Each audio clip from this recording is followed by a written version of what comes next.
Jumpa kembali di M3 Journey Inspiration of Life. Pagi ini saya mau coba sharingkan teman-teman dengan temanya kesaksian hidup saat lakukan firman akan datangkan sesama, mendengar dan disembuhkan. Jadi cerita bagaimana pentingnya kesaksian, teman. Bagaimana kita bersaksi akan hidup kita saat melakukan firman Tuhan gitu. Dan ini nanti akan mendatangkan, firman Tuhan katakan akan mendatangkan sesama kita mendengar gitu, mendengar karena ada kesaksian kita, dan juga akhirnya sesama kita disembuhkan, teman-teman. Jadi lewat kesaksian ini sangat berguna bagi sesama kita, teman. Nah, ini coba saya baca dulu teman-teman di kitab Lukas pasal 5. Coba teman-teman lihat kitab Lukas pasal 5 ayatnya 12 sampai 16, teman-teman. Ayatnya 12 sampai 16 gitu. Di sini judul perikrupnya Yesus menyembuhkan seorang yang sakit kusta. Yesus menyembuhkan seorang yang sakit kusta. Nah, ini cuman kalau kembali seperti biasa saya istilahkan Yesus ini bagi Nasrani adalah firman yang hidup, tapi kalau secara universal saya katakan ini adalah ya firman Tuhan gitu. Secara universal firman Tuhan untuk semua. Jadi kalau teman-teman pegang semua agama ya, pegang firman Tuhan ya itu ya sama, teman. Jadi bagaimana firman Tuhan menyembuhkan seorang yang sakit kusta gitu. Jadi bagaimana firman Tuhan menyembuhkan. Pada suatu kali Yesus berada dalam sebuah kota. Di situ ada seorang yang penuh kusta gitu. Ketika ia melihat Yesus, tersungkurlah ia dan memohon, "Tuhan, jika Tuhan mau, Tuhan dapat melahirkan aku." Jadi orang itu memohon seperti itu. Lalu Yesus mengulurkan tangannya, menjamah orang itu dan berkata, "Aku mau, jadilah engkau tahir." Seketika itu juga lenyaplah penyakit kustanya gitu. Nah, Yesus melarang orang itu memberitakannya kepada siapapun juga dan berkata, "Pergilah, perlihatkanlah dirimu kepada kepada imam gitu, dan persembahkanlah untuk pentahiranmu persembahan seperti diperintahkan Musa sebagai bukti bagi mereka." Tetapi kabar tentang Yesus makin jauh tersiar dan datanglah orang banyak berbondong-bondong kepadanya untuk mendengar dia dan untuk disembuhkan dari penyakit mereka. Nah, ini yang di tema itu maksudnya ini, teman-teman, di ayat 15. Tetapi kabar tentang Yesus makin jauh tersiar dan datanglah orang banyak berbondong-bondong kepadanya untuk mendengar dia, untuk disembuhkan dari penyakit mereka gitu. Akan tetapi ia mengundurkan diri ke tempat-tempat yang sunyi dan berdoa. Jadi Yesusnya malah pergi ke tempat sunyi dan berdoa. Ini saya sudah bacakan di kitab Lukas, teman. Kitab Lukas pasal 5 ayatnya 12 sampai 16. Nah, ini kalau buat saya pribadi terkait, teman-teman, dengan inspirasi di kitab Yakobus, teman. Kitab Yakobus pasal 4 ayatnya 1 sampai 10. Coba teman-teman cari kitab Yakobus. Kitab Yakobus pasal 4, teman-teman. Ayatnya 1 sampai 10. Nah, ini judulnya, teman-teman, perikopnya gitu. Hawa nafsu dan persahabatan dengan dunia, itu judulnya itu dulu perikopnya gitu. Dari manakah datangnya sengketa dan pertengkaran di antara kamu gitu? Bukankah datangnya dari hawa nafsumu yang saling berjuang di dalam tubuhmu? Kamu mengingini sesuatu tetapi kamu tidak memperolehnya. Lalu kamu membunuh, kamu iri hati tetapi kamu tidak mencapai tujuanmu. Lalu kamu bertengkar dan kamu berkelahi. Kamu tidak berdoa, atau kamu berdoa juga tetapi kamu tidak menerima apa-apa. Ya, karena kamu salah berdoa, sebab yang kamu minta itu hendak kamu habiskan untuk memuaskan hawa nafsumu. Hai kamu orang-orang yang tidak setia, tidakkah kamu tahu bahwa persahabatan dengan dunia adalah permusuhan dengan Allah? Jadi barang siapa hendak menjadi sahabat dunia ini, ia menjadikan dirinya musuh Allah. Nah, ini yang teman-teman mesti tekankan di ayat 4, teman-teman. Apakah teman-teman pernah mendengar gitu, bahwa hai kamu orang-orang yang tidak setia gitu, tidakkah kamu tahu bahwa persahabatan dengan dunia adalah permusuhan dengan Allah? Jadi barang siapa hendak menjadi sahabat dunia ini, ia menjadikan dirinya musuh Allah gitu. Nah, ini nanti kita kupas lebih dalam urusan yang ini nih, teman. Jadi bagaimana caranya kok banyak pengenalan pengertian akan firman Tuhan kok jadi salah gitu. Jadi seolah ada kesannya ya bagaimana caranya hidup bersama Tuhan itu adalah dengan parameter mencapai kesuksesan duniawi gitu. Nah ini yang sering salah kaprah di sini teman-teman. Padahal kalau firman Tuhan katakan bahwa justru persahabatan dan dunia itu adalah permusuhan dengan Allah gitu.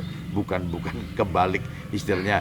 Kalau tanda-tandanya kita benar di jalan yang benar bersama Tuhan adalah kita sukses duniawinya. Itu jadi salah besar teman-teman. Ini yang nanti kita kupas gitu.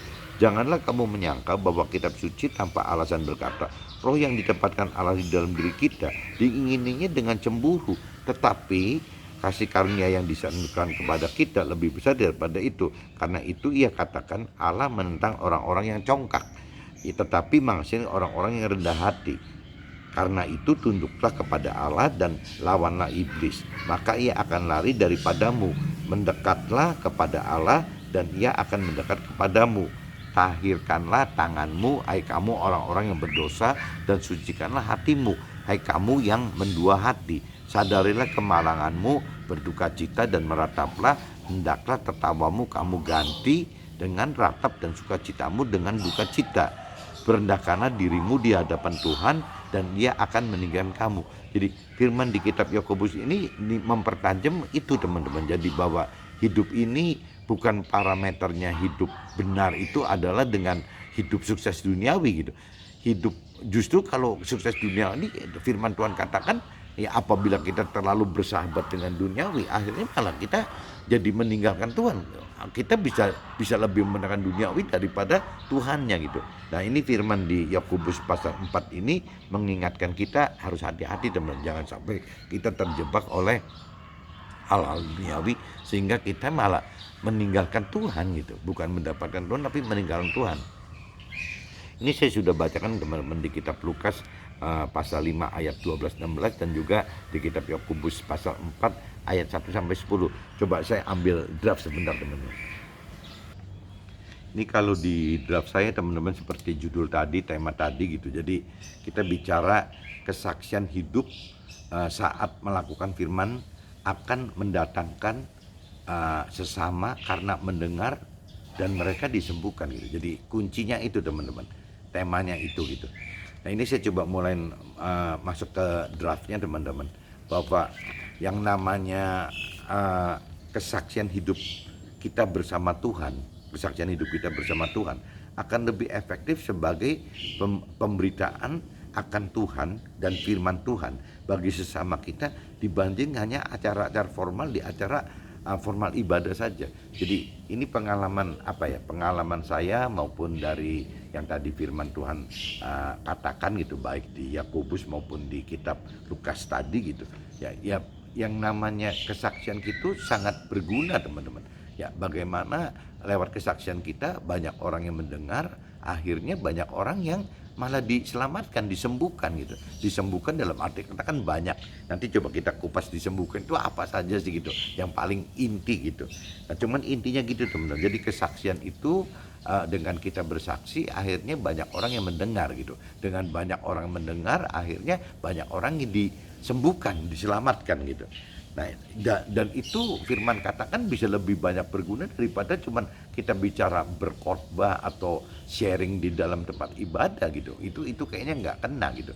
Ya mungkin kalau kesaksian hidup kita kan benar-benar real gitu. Apa yang kita alami dengan Tuhan itu, dengan firman Tuhan itu nyata dalam kehidupan kita. Dan itu yang akan menggugah, membuat orang-orang mau mendengar dan mengikuti gitu. Sehingga malah disembuhkan semua, banyak yang disembuhkan gitu. Nah, melalui kesaksian hidup akan melihat dan mendengar secara langsung dan nyata atas apa yang terjadi pada kita, sehingga orang lebih percaya dan tergerak untuk mengikuti gitu. Nah ini yang tadi dikatakan kalau melalui kesaksian hidup akan melihat dan mendengar secara langsung. Jadi orang-orang akan melihat dan mendengar secara langsung atas apa yang terjadi pada kita gitu, sehingga orang-orang lebih percaya dan tergerak untuk mengikuti kita gitu, langkah-langkah kita. Kalau bicara sharing atau khotbah di dalam formal gitu, di acara khotbah di dalam tempat ibadah, itu biasanya kesannya masih ada orang yang beranggapan itu kan cuma teori doang, prakteknya apa bisa begitu gitu. Nah tapi kalau benar-benar kesaksian hidup kita bersama Tuhan, bersama firman Tuhan, itu orang lebih mudah percaya teman-teman, karena memang kita alami gitu. Apalagi kalau orang itu melihat dan mendengar langsung dari kita, ya pasti orang akan minimal penasaran lah, penasaran apa benar bahwa apa yang dia lihat, apa yang mereka dengar itu benar gitu. Nah ini menggugah orang untuk ikut gitu, ikut. Nah kalau orang sampai ikut, ya berarti orang akan diselamatkan dan disembuhkan teman-teman. Kesaksian kita akan berguna bagi permasalahan kesembuhan. Jadi kalau kayak urai gitu, jadi apa sih kesaksian yang paling inti gitu, apa sih problem yang paling inti dalam hidup ini? Kalau saya amati ada tiga teman, ada tiga hal kesembuhan yang benar-benar dibutuhkan orang. Yang pertama, kesakitan sampai datang kematian gitu. Jadi kalau bicara soal penyakit, orang sakit ya sampai ujungnya bisa kematian, itu orang takut sekali gitu. Orang takut, khawatir sekali jangan sampai mengalami kesakitan sampai mendapatkan kematian gitu. Itu yang pertama. Dan yang kedua bisa juga soal keuangan teman-teman. Keuangan sampai kalau pengusaha itu sampai bangkrut gitu, ya sampai udah nggak bisa apa-apa gitu. Nah itu juga yang dikhawatirkan kedua tuh itu teman. Jadi soal kelancaran keuangan sampai kebangkrutan gitu. Nah yang ketiganya teman-teman, bicara keharmonisan keluarga sampai ke perceraian gitu. Nah ini juga takut yang ketiga. Jadi kalau saya amati, takut di dalam hidup itu yang paling nonjol itu tiga hal ini teman-teman. Ya bicara soal sakit sehingga mati, ya atau bicara masalah keuangan sampai akhirnya bangkrut gitu perusahaannya, dan yang ketiganya itu tidak harmonis keluarga sampai cerai gitu. Kalau di luar yang tiga masalah ini rasanya semua orang masih kuat ngatasi gitu, tapi kalau udah tiga hal ini sudah tidak mudah teman-teman, untuk ngatasi tiga hal ini gitu. Melalui kesaksian maka banyak sesama kita akan mendengar, dan lewat mendengar maka terjadi kesembuhan. Jadi betapa penting jika terdorong untuk menjadi alat Tuhan untuk dapat melakukan kesaksian hidup kita bersama Tuhan dan hidup melakukan firman-Nya gitu. Nah ini pentingnya di situ teman-teman. Pentingnya kita bersaksi itu ya seperti itu. Ya bagaimana kekuatan bersaksi itu dengan kita kita menceritakan sehingga banyak orang yang mendengar. Nah kekuatan kita menyaksikan hidup kita bersama Tuhan dan firman Tuhan itu ya akan didengar mereka menjadi satu kekuatan yang luar biasa teman-teman. Ya malah dengan mendengar itu dia akan menceritakan kepada yang lain juga gitu. Jadi akhirnya banyak sekali orang yang akan disembuhkan ya. Nah akhirnya diselamatkan gitu.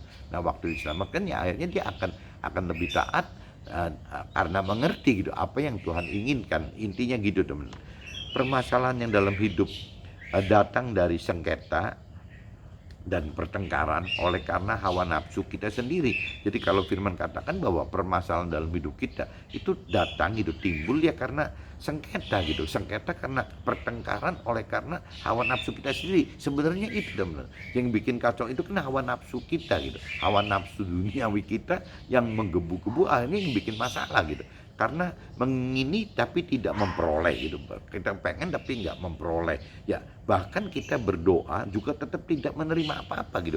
Bahkan kalau kita bicara berdoa pun bisa tidak terima apa. Karena apa? Karena doa kita hanya dipenuhi hawa nafsu kita gitu. Ya Tuhan nggak mungkin bisa penuhin doa kita apabila doa kita itu mengacu kepada permintaan pemenuhan nafsu duniawi kita.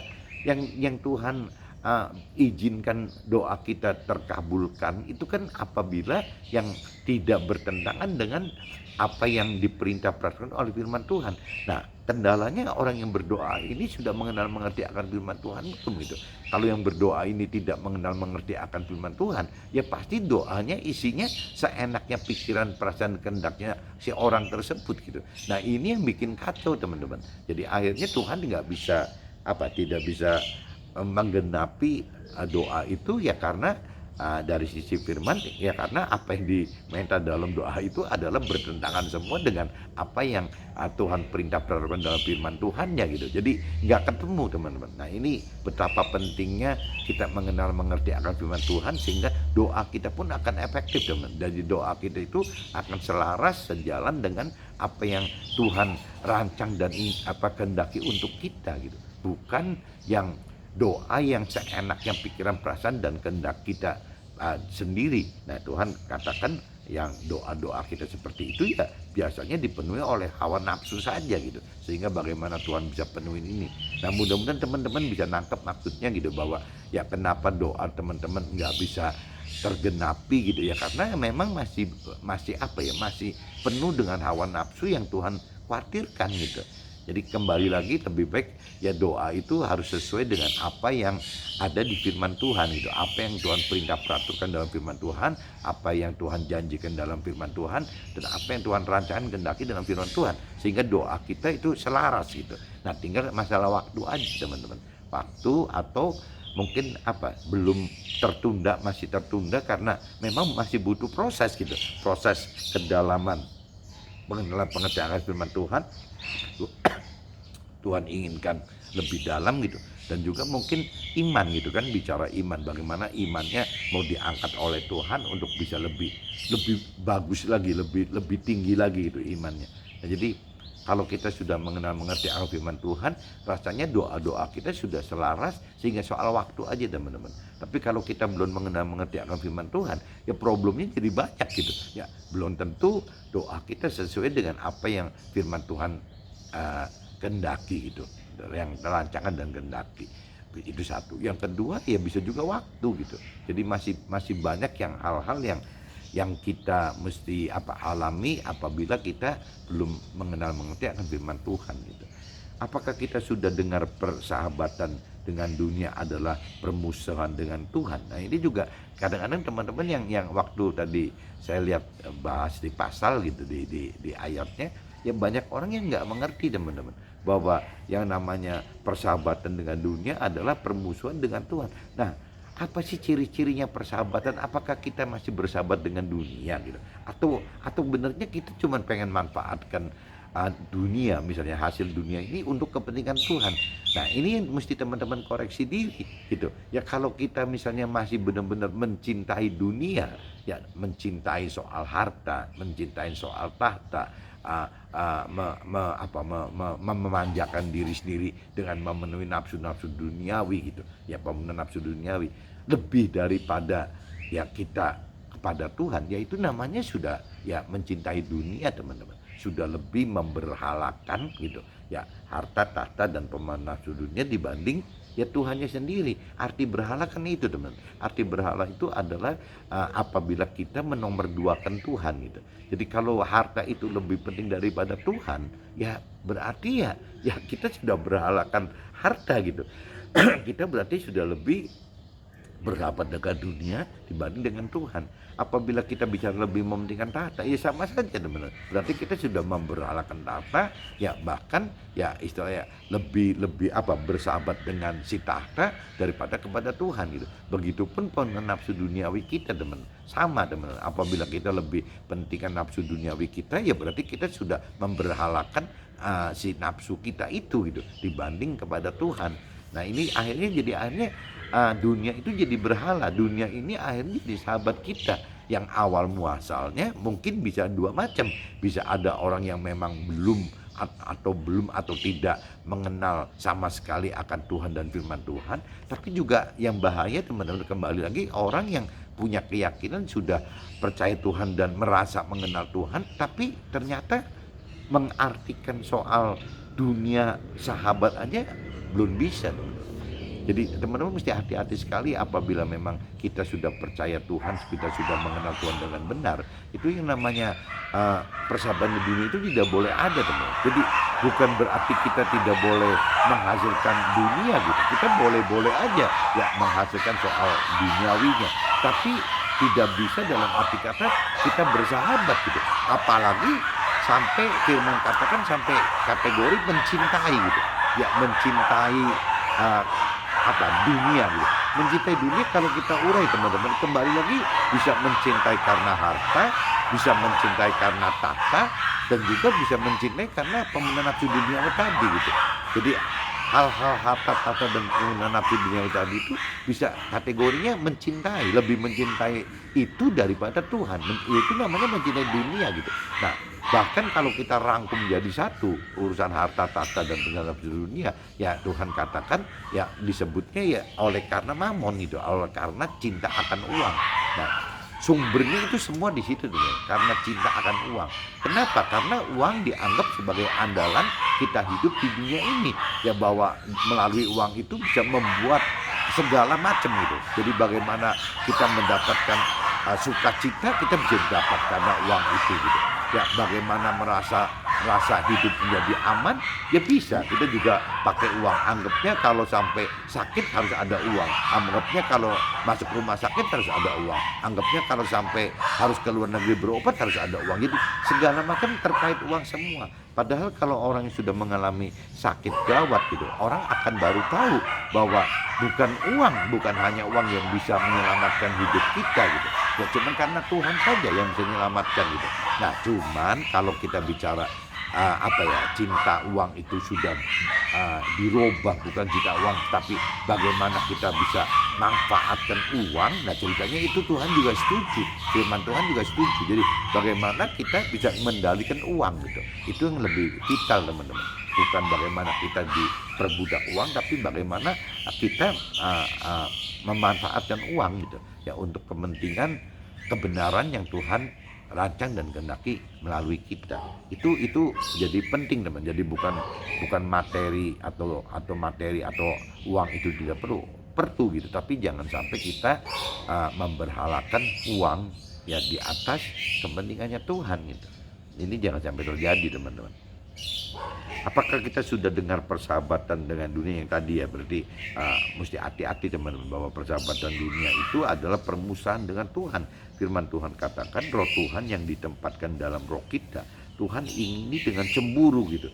Jadi Tuhan kan menempatkan roh Tuhan di dalam kita gitu. Nah, kalau roh Tuhan di dalam kita, Tuhan pengen kan kita ikut ke Tuhan gitu ya. Nomor prioritas satu kan ke Tuhan, bukan ke dunia gitu. Nah, ini Tuhan ini sangat cemburu apabila roh Tuhan yang ada dalam kita, ya roh kitanya bukan nomor satu kan roh Tuhan gitu, tapi roh kitanya malah pengen dunia gitu. Nah, ini Tuhan cemburu sekali. Tuhan tidak suka gitu, tidak suka sama sekali akan hal seperti ini. Nah, di sini tetapi yang Tuhan mau itu adalah kasih karunia Tuhan harus dimenangkan dengan taat dan tunduk serta mendekat kepada Tuhan tanpa mendua hati kepada dunia gitu. Jadi itu kembali lagi yang Tuhan inginkan itu bagaimana kita taat, dan memang ya cuman nomor satu ya Tuhan gitu, nggak ada prioritas lain. Dunia itu yang teman-teman mesti hati-hati teman-teman. Kalau bicara berhala itu jangan diumpamakan berhala itu misalnya wujudnya uang gitu. Berhala itu banyak teman-teman. Jadi bisa juga misalnya keluarga kita juga bisa jadi berhala gitu. Jadi keluarga kita, harta kita, tahta kita, nafsu duniawi kita, keluarga kita, atau mungkin apalagi itu. Jadi intinya kalau berhala itu adalah Tuhan di nomor dua kan, ya berarti itu berhala gitu. Jadi kalau kita misalnya menomorsatukan suami kita, itu juga sudah jadi berhala teman-teman. Ya apabila misalnya kita menomorsatukan istri kita, itu juga udah jadi berhala.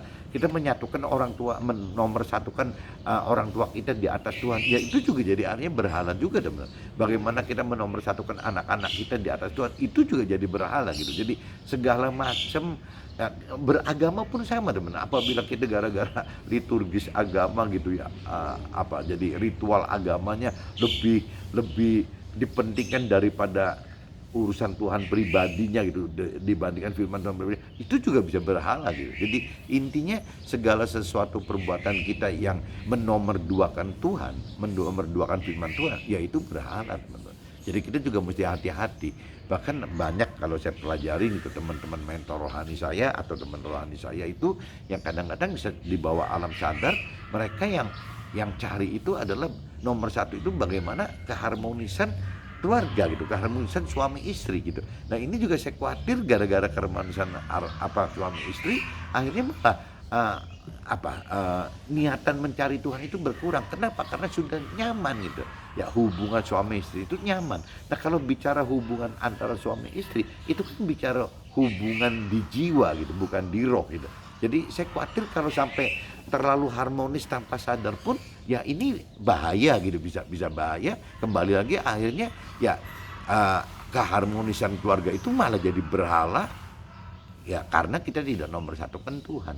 Begitupun suasana hidup yang yang cukup sejahtera di dalam keluarga kita gitu. Itu juga bisa jadi berhala, teman. Ya gara-gara kita sudah merasa puas itu semua merasa anggapnya sukacita, ada sukacita, ya akhirnya ya Tuhan yang diabaikan gitu. Nah ini saya ingatkan gak di uh, jangan sampai gara-gara yang lain gitu Tuhan jadi di nomor dua kan. Tapi kalau seandainya kita bisa harmonis dengan istri kita, dengan pasangan kita, dengan suami kita, ya itu puji Tuhan teman-teman. Tapi kan tetap nomor satunya harus Tuhan gitu. Kalau kita dalam suasana keluarga kita yang kita suami istri dengan anak-anak gitu, bahkan dengan mertua, orang tua bisa hidup rukun, senang gitu. Ya itu juga puji Tuhan teman. Tapi bukan berarti menomorduakan Tuhan gitu. Kita punya usaha yang lancar sehingga uang kita, tahta kita berlimpah-limpah, segala macam bisa kebeli gitu. Ya itu puji Tuhan teman. Tapi juga jangan sampai ya menomorduakan hubungan kita dengan Tuhan gitu. Menomorduakan perintah peraturan Tuhan, firman Tuhan dinomorduakan karena kepentingan-kepentingan yang lain itu gitu. Nah ini yang mesti teman-teman coba mengerti dan coba sadari bahwa ya firman Tuhan katakan seperti itu teman-teman. Nah ini kembali lagi jadi diingatkan teman-teman, apakah kita sudah pernah mendengar gitu bahwa di dalam firman Tuhan itu ada perkataan seperti itu, bahwa persahabatan dengan dunia adalah permusuhan dengan Tuhan. Nah ini yang teman-teman coba gali teman-teman. Nah ini adanya di kitab Yakobus tadi, kitab Yakobus pasal 4 ayatnya 1 sampai 10 itu bicara urusan ini teman-teman, urusan jangan sampai kita terjebak oleh persahabatan dunia ya. Umumnya sih urusan harta tahta dan pemenuhan nafsu duniawi itu ya akhirnya kita malah jadi yang meninggalkan Tuhan gitu. Karena memang kepentingan dunia itu adalah permusuhan bagi Tuhan gitu, memang iya gitu. Nah sadarlah kesalahan kita serta rendahkanlah diri kita di hadapan Tuhan agar Tuhan meninggikan kita dengan kita mampu lakukan firman dan mampu menjadikan alat kesaksiannya. Jadi kita menjadi alat kesaksiannya Tuhan gitu. Jadi ya kembali lagi ya kita harus buru-buru sadar teman-teman bahwa yang namanya jadi kalau kita bicara bersahabat dengan dunia itu ya ada konsekuensi ya kita malah menjauh dari Tuhan gitu. Yang buat Tuhan itu ya dianggapnya ya dunia itu musuh gitu, musuh karena akhirnya Tuhan di priority bukan di nomor satu, sedangkan Tuhan pengennya kan di priority nomor satu gitu. Jadi intinya pagi ini saya coba sharing seperti ini teman-teman, bahwa kesaksian kita ini sangat berguna teman-teman. Jadi teman-teman kalau cerita teman-teman bisa tangkap gunanya kita bersaksi kepada sesama kita gitu ya, bersaksi dalam arti kita cerita apa kejadian hidup kita yang bersama dengan Tuhan dalam arti kata terkait dengan firman Tuhan ya, itu waktu kita bersaksi itu jadi banyak orang yang mendengar teman-teman. Waktu banyak orang yang mendengar itu, orang mendengar itu akan mencari Tuhan gitu ya. Dan ini lebih efektif daripada yang tadi dikatakan cuman mentor rohani hanya membahas teori-teori tentang rohani saja gitu. Nah itu banyak orang nanti beranggapan itu kan teorinya gitu. Tapi kalau kesaksian yang kita kita berikan gitu kepada sesama kita, itu kan bentuk yang sudah terjadi di kita teman-teman. Jadi kemungkinan untuk sesama kita lebih percaya gitu, lebih minimal lebih penasaran lah apa benar alamin ini. Dan kalau memang sudah benar-benar orang itu kenal kita dan ada bukti bahwa dia tahu A sampai Z-nya kita, ya rasanya lebih efektif teman-teman. Teman-teman sesama kita ini akan lebih mudah gitu untuk bisa percaya dan mencoba mengikuti apa yang terjadi pada kita gitu. Nah, tapi kalau kita bicara cuman di tempat formal aja, misalnya di tempat ibadah kita gitu kan, ya itu kembali lagi tidak ada yang nyata.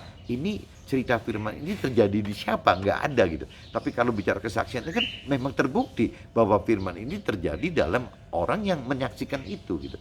Jadi kalau teman-teman mau tergerak untuk bisa menjadi alat kesaksian buat Tuhan untuk sesama kita agar lebih banyak yang disembuhkan atau diselamatkan, ya kita harus benar-benar belajar hidup totally bersama Tuhan gitu. Nah, dengan cara bagaimana? Ya jangan mendalami terus-menerus akan kedalaman pengenalan firman Tuhan dan berani untuk melakukan firman Tuhan. Nah, sehingga waktu kita dalam mengenal mengerti akan firman dan berani melakukan firman Tuhan, akhirnya di situ akan timbul teman-teman, timbul satu apa ya, satu satu kesaksian gitu bahwa ya di dengan hidup dengan Tuhan itu memang nyata teman-teman, bukan tidak nyata gitu. Jadi bukan firman Tuhan itu cuma teori, tapi firman itu nyata memang untuk dipraktekkan gitu. Dan janji Tuhan itu nyata teman-teman, rancangan kehendak Tuhan itu nyata gitu. Jadi bukan teori doang gitu. Nah, ini yang dibutuhkan untuk bisa semakin banyak kita bersaksi, ya berarti kita mesti semakin banyak berani melakukan firman Tuhan. Dengan semakin banyak berani melakukan firman Tuhan, ya otomatis akan terjadi banyak kesaksian gitu. Apa yang kita alami dalam hidup kita, teman-teman. Tapi kalau kita tidak berani melakukan firman Tuhan, ya susah. Dan untuk berani melakukan firman Tuhan, apa yang kita harus lakukan? Ya kembali lagi kita mesti mengerti kedalaman akan firman Tuhan, teman-teman. Nah, waktu kita sudah dalam mengerti akan firman Tuhan, kita sudah berani melakukan firman Tuhan, ya kita akan tahu gitu ya. Waktu untuk mampu mengerti firman Tuhan saja kita butuh menghidupkan roh Tuhan, teman-teman. Untuk mampu melakukan firman Tuhan kita juga butuh roh Tuhan. Kalau tanpa ada roh Tuhan, kita tidak akan mampu mengerti firman Tuhan seperti yang Tuhan rancang dan kehendaki, seperti yang Tuhan perintah peraturkan, seperti yang Tuhan memang maksudkan gitu. Jadi kalau kita tidak ada roh Tuhan, kita susah sekali mengerti itu. Jadi pengertian dikhawatirkan pengertian dari diri kita sendiri, bukan pengertian yang dari pengennya Tuhan gitu, dari rancangan kehendak Tuhan. Nah, ini yang kita butuh menghidupkan roh Tuhan. Begitu waktu melakukan firman Tuhan, teman-teman. Apabila kita tidak menghidupkan roh Tuhan di dalam kita, rasanya untuk mampu melakukan firman Tuhan itu mustahil, teman-teman. Karena apa yang diperintah peraturan oleh firman Tuhan itu biasanya semua mengandung resiko-resiko yang tidak mau kita lakukan secara duniawi. Pasti kita ditentang, pasti kita dicemooh, kita pasti ditindas, dan kita dianggap bodoh, dianggap aneh, dianggap gak waras gitu. Itu konsekuensinya begitu. Bahkan bisa halangan ini terjadi bukan di orang luar kita, tapi bisa terjadi dalam keluarga kita. Ya, bisa ditentang oleh keluarga besar kita, bisa ditentang oleh keluarga kecil kita, bisa ditentang oleh anak-anak kita kalau kita sebagai orang tua, bahkan bisa ditentang oleh pasangan kita, teman-teman. Jadi konsekuensi melakukan firman Tuhan itu ya seperti itu, teman-teman. Makanya banyak orang yang sudah sudah mengenal, sudah mengerti akan firman Tuhan, tapi kadang-kadang juga nggak melakukan firman Tuhan. Makanya kan firman Tuhan katakan gitu ya, kalau kita sudah mengerti firman Tuhan, kita sudah beriman, tapi tidak berbuat, tidak melakukan firman Tuhan, ya itu juga percuma, tidak ada gunanya gitu. Jadi Tuhan tetap tekankan di sini bahwa ya kita harus menjadi pelaku firman, bukan cuma sekedar mengerti akan firman Tuhan, tapi kita harus menjadi pelaku firman. Oke teman-teman, mudah-mudahan sharing hari ini tentang kesaksian itu berguna, sehingga teman-teman juga bisa lebih terbebani untuk lebih mengerti akan firman Tuhan dan lebih berani melakukan firman Tuhan, sehingga nanti banyak materi kesaksian yang bisa menjadi alat Tuhan untuk sesama kita. Oke teman-teman, see you, bye-bye.